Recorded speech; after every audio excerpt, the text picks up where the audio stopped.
जय श्री राम सभी को।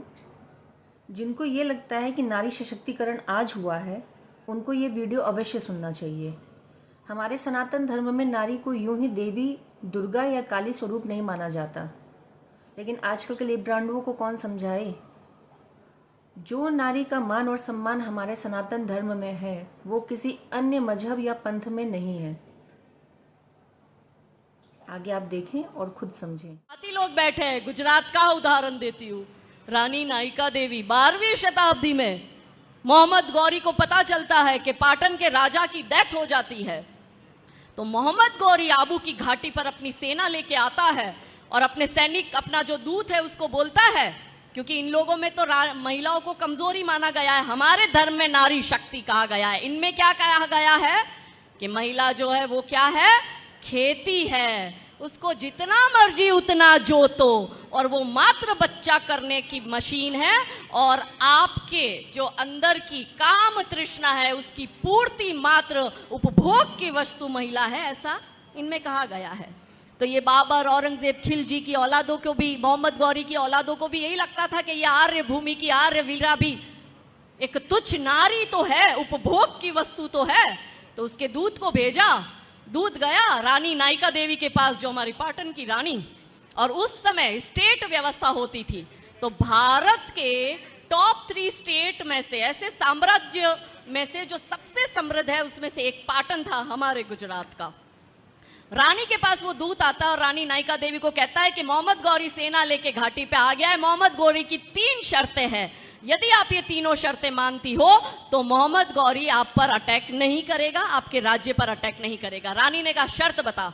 उसने कहा पहली शर्त इस्लाम स्वीकार करो, दूसरी शर्त मोहम्मद गौरी से निकाह करो, और तीसरी शर्त आपके पाटन का जितना भी धन धान्य है वो सब मोहम्मद गौरी को सौंप दो। रानी ने कहा, रानी बड़ी होशियार हो, बचपन से ट्रेंड हुए होते हैं, अब की तरह थोड़ी है, अभी हम सिर्फ नाम में हैशटैग महिला शक्ति है, एक्चुअली में हम सबसे कमजोर समाज है। तो रानी नायिका देवी ने कहा कि मुझे तेरे राजा की तीनों शर्तें मंजूर है, जा मोहम्मद गौरी को जाके मेरा मैसेज दे दे।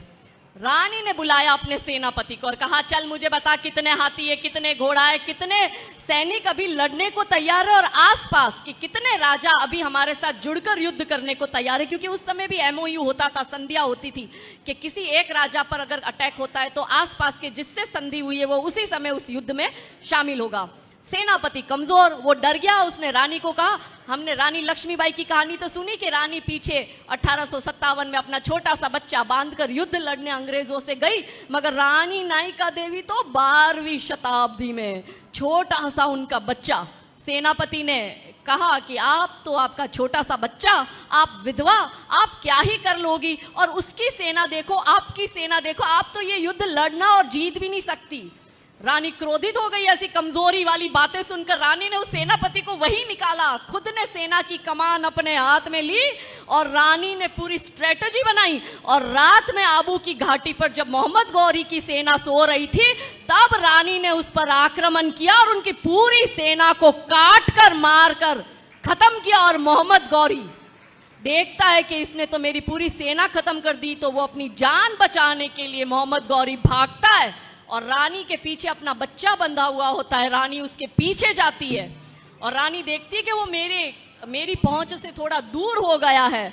तो रानी के हाथ में जो बड़ी सी कटार थी, रानी ने वही मोहम्मद गौरी को पीछे से मारी और मोहम्मद गौरी सीधा सिंध जाके रुका। और उसको पता चला कि ये रानी ने मुझे, जिस जगह रानी की कटार लगी है, इसने तो मुझे आजीवन नपुंसक बना के भेज दिया है। ऐसी थी हमारी योद्धा नारियां।